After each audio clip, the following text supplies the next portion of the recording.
When I got first the invitation to come here, the first words were Israel lobby. I said, wow, they invite me. AIPAC is inviting me. And then I said, that's the chance of my life. And I'm going to come there to Washington and to tell them, listen, with friends like yours, Israel does not need enemies. I think that we are dealing with a corrupting friendship. I think that if it wouldn't be the Israel lobby, Israel would have been today a better place to live in. Israel would have been a more just place. If it wouldn't be the Israel lobby, the United States would have been a better place and a more democratic place. Nothing can explain how administration after administration, legislators after legislators, are going in the very same way, which contradicts American interest in so many cases, which contradicts international law, human rights, moral value. It is very clear. Think about a relative of yours or a friend of yours who is, God forbid, a drug addict. There are two ways to deal with him.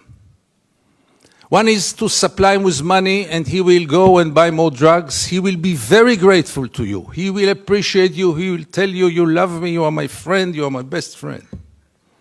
The other way is to send him to a rehabilitation center. He will be so mad at you. But what is real care? And what is real love? And what is real friendship? And does anyone in this hall have the slightest doubt that Israel is occupation addicted? And reality is that there is no chance for a change from within the Israeli society. The Israeli society had surrounded itself with shields, with walls, not only physical walls, but also mental walls. The only hope is for an international intervention from Washington, from the United States, from the EU, because the Israeli society is by far today too brainwashed. And Israel, let's face it, is a society which lives in denial, totally disconnected with reality. Would it be a private person? I would recommend either medications or hospitalization, because people who lose connection with reality might be very dangerous, either to themselves or to society. Three principles which enable us Israelis to live so easily with this brutal reality. A, most of the Israelis, if not all of them, deeply believe that we are the chosen people. And if we are the chosen people, we have the right to do whatever we want. B, there was never in history an occupation in which the occupier presented himself as the victim. Not only the victim, the only victim around. This also enables any Israeli to live in peace because we are the victims. The third set of values is the most dangerous one, and this is the systematic dehumanization of the Palestinians, which enable us Israelis to live in peace with everything, because if they are not human beings like us, then there is not really a question of human rights. Is it good for Israel? No, it's very corrupting. Because as long as the United States enable Israel to continue, why would Israelis go for a change? What incentive? Why would they bother? Gideon Levy is a columnist for the Israeli daily Haaretz and a member of its editorial board. Never was I so convinced that Israel and the United States are really sharing the same values. By the end of the day, we are dealing with two regimes which are very, very similar, with two regimes that have very little to do with democracy. By the late 80s, when I started to travel to the occupied territories as a journalist, when I realized that the biggest drama of Israel is taking place half an hour away from our homes, in our dark backyard, has almost no one to be interested in, all those crimes are taking place, and we Israelis, most of us, if not all of us, do not want to know, do not know, and above all, do not care. And it took me many, many years to understand how come. How come that this society lives for so many years with this drama in its backyard and feels so good about itself and has so little moral doubts, if at all? How is it possible? How is it possible that most of the Israelis are deeply convinced that the IDF is the most moral army in the world?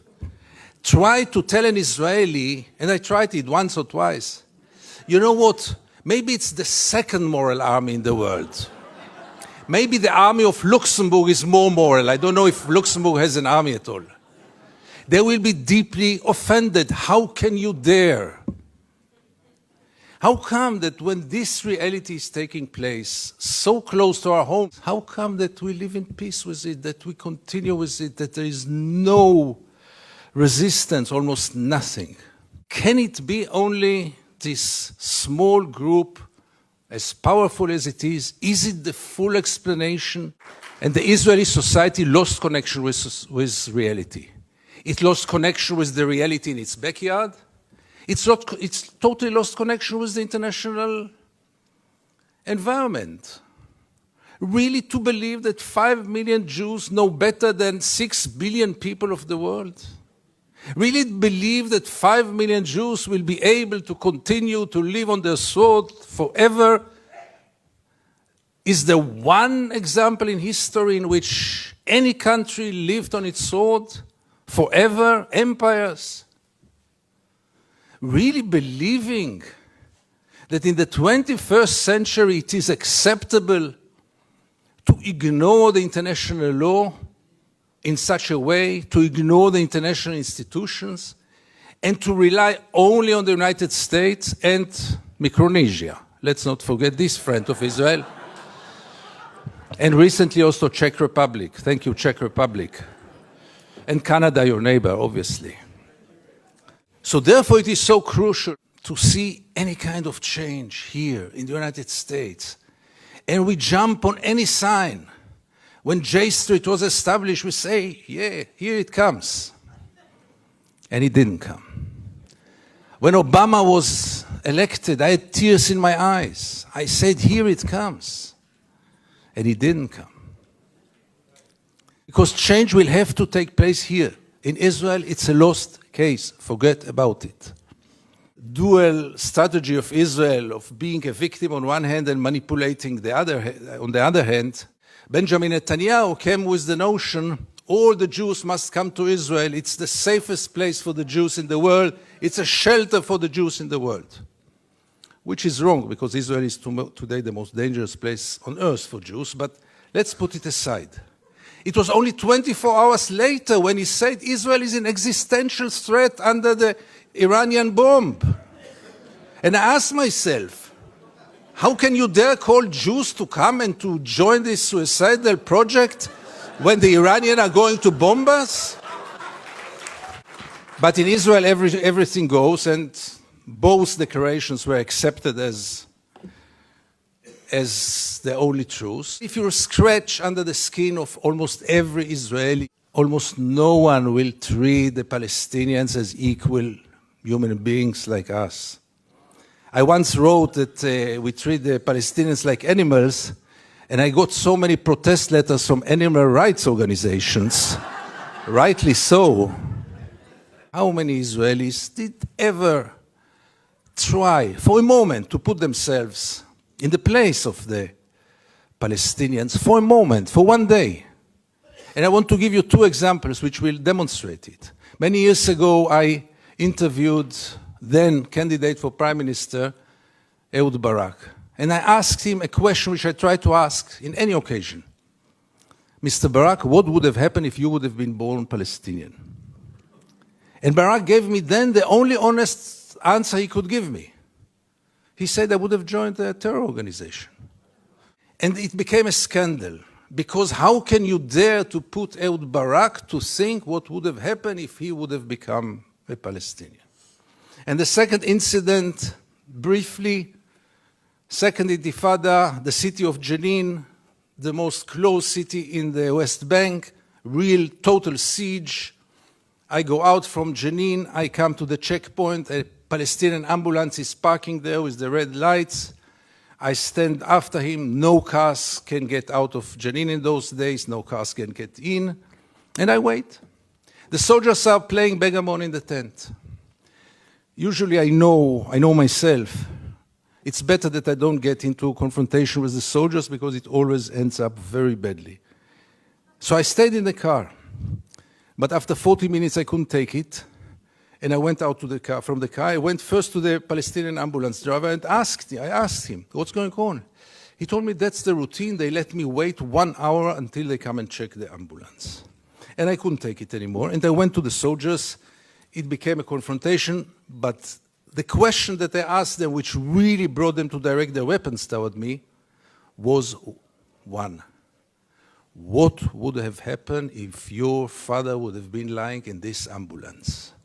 This freaked them out. They lost control. How can I dare to compare between their father and the Palestinian in the ambulance?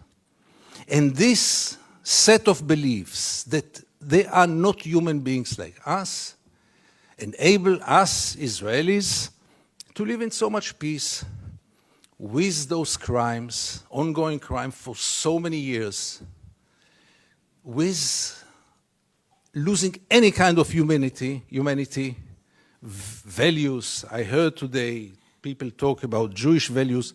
I must be frank with you, I don't know what are Jewish values. I know what are universal values. Let's not get into it, really. There are very clear universal values. And there is a very, very clear international law. But for most of the Israelis, international law is very important. But not for Israel. Israel is a special case. Why is it a special case? And again, you get with all those set of values, with this living in denial. And here I want to get back to the topic of our panel. Is it good for Israel? No, it's very corrupting. Because as long as the United States enable Israel to continue, obviously the Palestinians are the first and direct, unbelievable victim of it. What will Israel be after all those years? What is it already today? Where does it direct to? And things are getting worse and worse. And therefore I have so little hope about change from within the Israeli society. Because things, as you might know, are going more and more to the nationalistic, militaristic, religious direction, with very little hope that change will come from within. Why would Israelis go for a change? What incentive? Why would they bother? Life is so good. You should have seen Israel in the days when Gaza was bombed, when the beaches were crowded, the helicopters were passing on their way to bomb Gaza. The Israeli TV hardly showed photos from there. Newspapers hardly wrote anything. I wrote one article about the responsibility of the pilots, and I needed to use bodyguards to get out of my home after this. The problem was, by the way, that the bodyguards were settlers, and they argued with me all day long until I saw that I'm much more secure without the bodyguards rather than with them. Israel, which has 3 regimes today, maybe the only country, the only state in the world with 3 regimes, one for the Jews, one for the Arab citizens, and one an apartheid regime in the West Bank and Gaza, one of the most brutal and cruel tyrannies in the world. I realized last summer that it is a democracy for its Jewish citizens, but only if they think like the majority. Few of us, very few, much too few, but few of us are looking to the West, Europe, and then United States, with a great hope, because we lost hope in Israel.